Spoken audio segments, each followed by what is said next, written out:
of the Kenya Private Schools Association, and we shall be joined by Emmanuel Mutheu, who is on the ground to give us a view of what is happening in schools as parents are engaged in ensuring that all their students go back to school. So let's start off with Emmanuel Mutheu to set the stage for this particular discussion as we go on breaking it down and figuring out whether or not these measures are practical. Emmanuel, what's the situation where you are? Well, thank you very much, Trix. It is the first day of back to school, and 15 million learners are back in classes today. And already here at the Moi Avenue Primary School, it is the last-minute rush as they make sure that they settle down. As you can see behind me, there are students who are already getting into their classes. There are different washing points. There are some children there washing their hands, making sure that they are safe, because making sure that COVID-19 stays at bay. And this is also a very important issue because the Ministry of Health, together with the Ministry of Education, said that social distancing might not be very possible right now, but of course just making sure that the students can wash their hands if there are no sanitizers, and that is what they are doing here. And we've also seen different classrooms. Some of them are rushing into classes right now. It is about 8:02 a.m. and this is the time where they're supposed to begin their first lessons this morning. And this is just coming because they have been away for quite some time, and they're just trying to jumpstart this learning.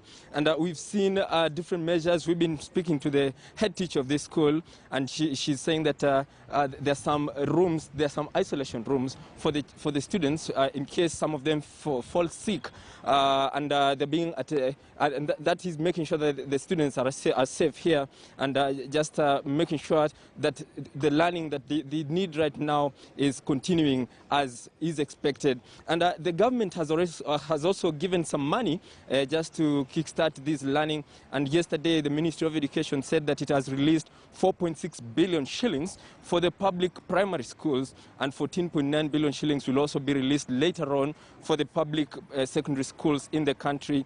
And we're going to monitor all these. Masking is also a very key priority here. I've seen all the students here having their masks on, although some were saying that it will be quite a challenge making sure that they have them during the day, throughout the day. And the Ministry of Education also said that 3 million masks will be provided for these children, just making sure that for those who are coming from some humble backgrounds, also make sure that they have the masks. But for those who can be able to purchase them, the ministry has directed that they should at least buy for their kids. And we know that it is going to be a challenge because some of the schools were closed down, especially the private schools, because of the pandemic. And some of them might not be coming back, but the public primary schools and even the secondary schools have been directed to accept the students from the private schools, just making sure that those students, of course, get access to education. And we'll be monitoring these different parts of this city. We'll be crisscrossing, will be your ears and eyes across the streets of Nairobi, just painting a picture of how day one in school this year will be. So that is it at this point. I'll be taking you over to studio. Emmanuel, if you can hear me, be my ears and eyes for a second. Behind you, I see desks outside. Is that an example of them trying to use the open spaces? And I've also seen some students passing by behind you with jerry cans in hand. Is that part of the efforts to ensure that hand washing is something that they will be doing to ensure that they are safe? Tell us what the situation is in terms of those measures practically where you are. Are they having enough water, or how are they going to ensure, in case they don't, that they have enough supplies to keep this up? Well, Trix, dire moments call for dire measures, and of course, those jerry cans you're seeing here is just because water is a very key element in the fight against COVID-19, and there's a lot of it around here. And students, of course, some desks are being put outside because the ministry had said that if it will not be possible to accommodate all the students in the classrooms, measures like just putting them under trees or putting them under a tent those are the measures that can be accepted or can be used during this pandemic, because social distancing might be a challenge in different classes, because some of the schools have not created more space to accommodate over the 15 million learners that we have in the country, and very few of them, almost half of the class, will be accommodating the number that was previously there during even before this pandemic. And these are the key measures, of course, that the Ministry of Education, the CS for Education, Professor George Magoha, reiterated and said that these are the teachers, the head teachers, can be creative in a way, and making sure that, because even in the outset, that's where we have clear and fresh air circulating around. And these are the measures that are being implemented here at the Moi Avenue Primary School, and we'll be checking whether the same is being implemented in different schools in the city of Nairobi. So that is it right now, Trix. Just in case of any other question, I hand you over to studio. Thank you very much, Emmanuel, too, for keeping an eye out for what's happening on the ground. But here in studio, I am joined via Zoom by Ndiwo Obondo, who's an education expert, as well as Mutheu Kasanga, who's the chairperson for the Kenya Private Schools Association. And we've heard a mouthful from on what's happening in one of the schools in the city, and this is obviously a reflection of many other public schools, and also private schools shall be facing certain challenges in terms of ensuring that they maintain the measures that have been put out by the ministry. Now, I'll start with you, Ms. Kasanga. Your view on the preparedness of schools, whether private or public, to go back into full swing with all the students back in to go on with the education practices as usual. Good morning, Trix. Good morning, Ndiwo. Happy New Year, everybody. We are all hoping this year will not be like last year. So already we are all optimistic in the education sector that this year will be better for the children. Now, we couldn't hear some of the background, but based on your question, I can just, I can see that people are sort of worried that schools cannot cope. We've been open. From October, we had grade 4 and standard 8 in primary, and we had form 4 in secondary. And we did do a test run for all the protocols, and we know what works and what doesn't work. We have seen some schools get the virus, and we've seen how children are reacting to the virus, which is what gives us confidence that we can manage this reopening, this full reopening, without any fear of anything happening to the children. I want to reassure you that once we settle in today, tomorrow, the first week might look a bit chaotic because parents are sort of, we are just coming out of festivities and there's that rush to get kids back to school. But once we are fully settled, you will see that we are ready to do this. We are already ready. The children are required to come in with at least two reusable masks. And this is our one ask, as you mentioned, that public schools, private schools of certain types. This is the ask that everybody is sort of appealing to parents. Masks are now part of uniform. It is not negotiable. Masks are now part of school uniform. The way a child cannot go to school, cannot go to school naked, now we are not going to have children who will attend school without masks. Yes, we are actually more worried about the community. Yes. And the fact that homes, parents are not even following these protocols. We see it in the communities. So now we are throwing back the ball to community to make sure that everybody complies with the protocols, given that the president has also extended some certain things for further 90 days. And all this is just to make sure that education, our children are safe. Yeah, and a very optimistic and positive view of the situation, and a great contrast to some of the headlines that we're seeing this morning, because some of them are calling it a leap of faith, some of them are calling it a gamble, and when you see some of the pictures, for example, the one on the front page of the Standard, it shows that we barely had buildings to start with. This is one of a hole where children are peeping through. And when you look at some of the sentiments that have gotten have been gotten from some of the teachers who actually are in schools and work with these students. They say some of the schools would need 4 times the infrastructure that we already have. So I'll throw this one over to you, Mr. Obondo. What do you make of the preparedness in terms of infrastructure, and could we have done better in terms of preparing, given that we were 10 months away? Thank you very much. Thank you very much for this. I think, yes, we would have done better. We've had 9-10 months.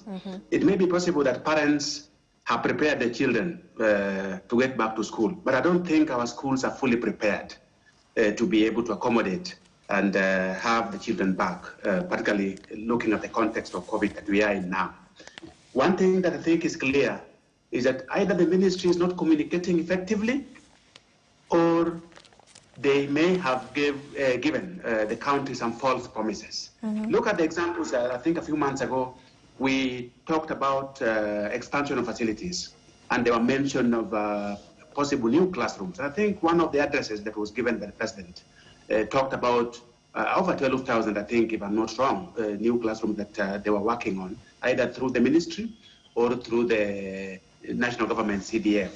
And we also, I think, had indications that county governments were expected to chip in. But up to now, we don't have any update or progress report in terms of what is it that has been done. What we were expecting Professor Magoha to have done as we were getting ready to be able to give a status report. We have this number of new classrooms in this number of schools. We have this number of new desks in this number of schools. And I think the desk issue is even serious because this was a project that was launched nationally. We were expecting that even by now, where the artisans and contractors have been hired, they ought to have been paid and desks delivered to schools. I'm not sure whether we have any report that this has been done. We even talked about possible, or we needed to talk about possible provision of water. Because key in the fight against COVID. There was also, I think earlier, some national program around masks, where the minister was working with the company in Eldoret and I think another company in Kitui, and he had promised close to 20 million masks. We are not sure whether these have been distributed. So if you look at the other issue of preparing teachers, teachers to take some kind of reorientation so that they are able to get psychosocial support to be able to deal with this new pandemic. And I think we are not sure how many teachers were prepared, were trained or reoriented, and how many teachers are adequately ready psychologically to deal with the new. Yeah, Ms. Kasanga, I'll pause you there. Ms. Kasanga, I'd like you to come in on that point, the preparation of the teachers to deal with this situation. You've talked about the community, but the teachers also do need to be aware and ready for this. And typically, every school usually has perhaps very minimal medical personnel, and therefore teachers have to be very knowledgeable and, of course, also have that psychosocial support that Mr. Obondo is talking about. Talk to us about that, and are you satisfied with that, or what can we do to ensure that it is better? On teachers, I'm very satisfied that the public sector has done a huge amount of input on that. And Madam, the CEO for TSC has spoken to this, and the Cabinet Secretary even yesterday alluded to the amount of work that has been put in place for teachers. I want to remind everybody again, we have been open. We opened in October. And any suppositions about things not done, we have done all that in the phase 3 opening. All teachers were reported back and in October, and have been at their workstations. So we're just coming back from a Christmas break. Yeah. On the private side, the same thing has happened. Teachers have been back. And for us, we are fully aware of and following the WHO and the Ministry of Health protocols. And we are now aware of what works and what doesn't work. We know this pandemic hits adults harder than it. In fact, children are barely symptomatic. We've not seen a single case of true symptomatic children in the phase 3 opening. We now know what works for the early years. For instance, what is the best kind of protection for teachers so that they can also teach effectively. So we've worked out that teachers, if they wear a face shield for the lower classes, it works better than if they wear just a mask, because teaching the smaller kids is a very interactive experience for teachers. Their facial expressions and everything anything. So for us, we are emphasizing on hand hygiene and on masking and shielding for our teachers. Our schools are ready. Our schools are ready. Some of these concerns are things that we addressed at the first part of the reopening. Water audits were done in all schools countrywide, all schools, both public and private. We have this data as stakeholders, and it is sitting with the Ministry of Education. We are ready to receive the students today, this week. We are ready. There are areas with specific challenges of infrastructure, as Mr. Andiwo has mentioned, and these areas have always had these problems. That said, I've seen people ridiculing the idea of using trees of students to sit under trees. We have been doing it under CBC, and this is something, especially private schools, we have been doing for even longer before CBC comes, because you have to juggle up the teaching experience of children anyways, with or without the pandemic. Let us now take advantage of some of these of the let me put it this way, we are a country with very good weather. Okay, we would hope that we would depend on something else other than good weather, but I do get your point in terms of this being something that we have already engaged in, because this was a phased approach at reopening schools. Now, Mr. Obondo, do you agree with the sentiments being raised by Ms. Kasanga on the readiness of schools?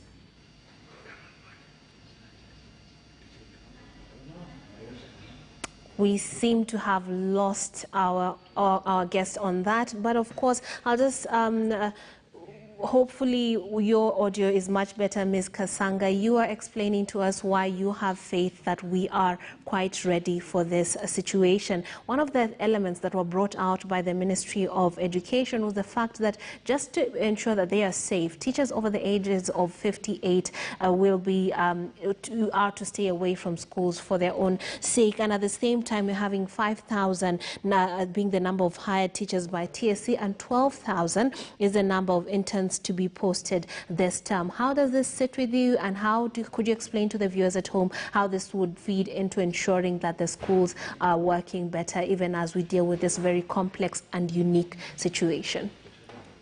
At the moment, the TSC has really mapped it out, how some of the teachers with either who are over 58 and have pre-existing conditions, yes, can work from home.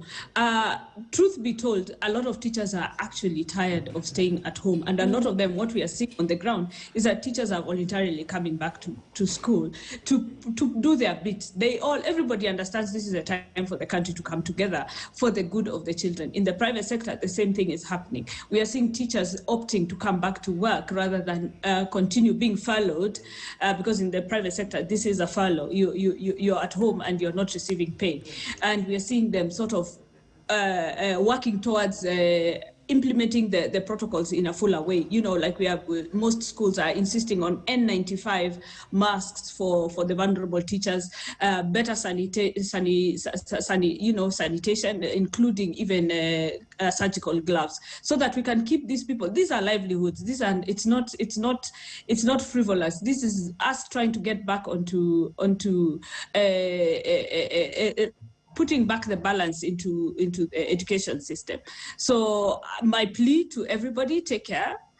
For the teachers who are having pre-existing conditions, let's not take risks. Mask up, be very tidy, and let's use as many of the protocols that have been listed for us by the Ministry of Health to ensure that they stay safe. We have seen older people working successfully across the entire economy, so we don't think that we will suffer any more than we have been suffering when the economy has been closed and the schools have been closed.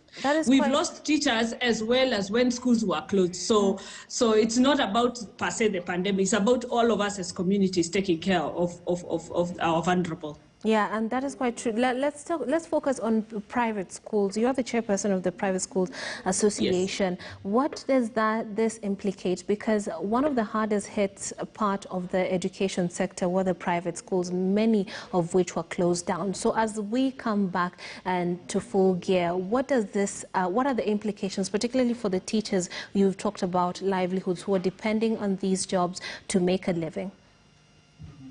One of the things that we are very lucky that has happened because of the phased reopening is that we've worked out how the children who are affected by these schools are transitioning to either public schools or other private schools, how the candidates are going to be taken care of, no matter where they are, and where the centers have ceased to exist, what we are doing with the Ministry of Education and NEC. All these issues have been sorted on the student and on the teachers' end. We've got teachers who've left the teaching profession in its entirety, and this has happened across the public and the private sector as well, but more in the private sector. And we are now in the process. We've been recruiting the whole of December. We've been doing a massive recruitment and replacing a huge number of teachers. Close to about maybe about 8,000 teachers are being sort of employed, and making sure that no child, no class goes untaught. And we are ready. We are ready. Today, as I speak, there's no class without a teacher. Okay. And Mr. Obondo, I'm glad we have you back. What is your take on the fact that we're going to have 58 plus teachers being asked to work, or rather working from home, or those who have pre-existing conditions, but at the same time, the ministry is filling in the gap with the hiring of 5,000 new teachers, at the same time, 12,000 interns to help aid in this transition, and rather the full swing of the schools going back into full swing? Thank you very much, and apologies. I think my internet has been a bit unstable this morning. What I think we need to talk about is the practicability of working from home in a school context.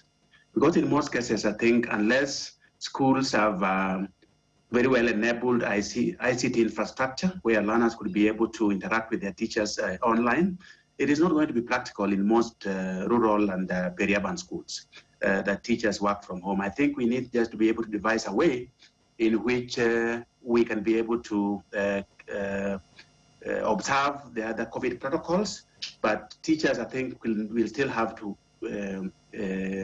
make a way of interacting with their learners. I'm not sure it will. Maybe Ms. Mutheu can say how prepared the ministry or the sector is, but I don't think it will be practical to ask teachers 58 years and above to work from home, particularly in cases where we don't have adequate ICT infrastructure to enable online learning. Number two, I know the TSC is employing teachers, I think around 5,000 or so, and also the interns. But I think looking at the crisis we are in, this is a drop in the ocean, because we are not even talking about the normal gap that we were to address before the COVID crisis.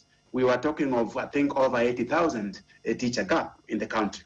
And if you look at the pupil-teacher ratio in some schools, it had hit 1 to 50, 1 to 100. And I thought we were expecting, as experts in the sector, that the government would come up with... Mr. Obondo, I'll allow you to finish your line of thought, but for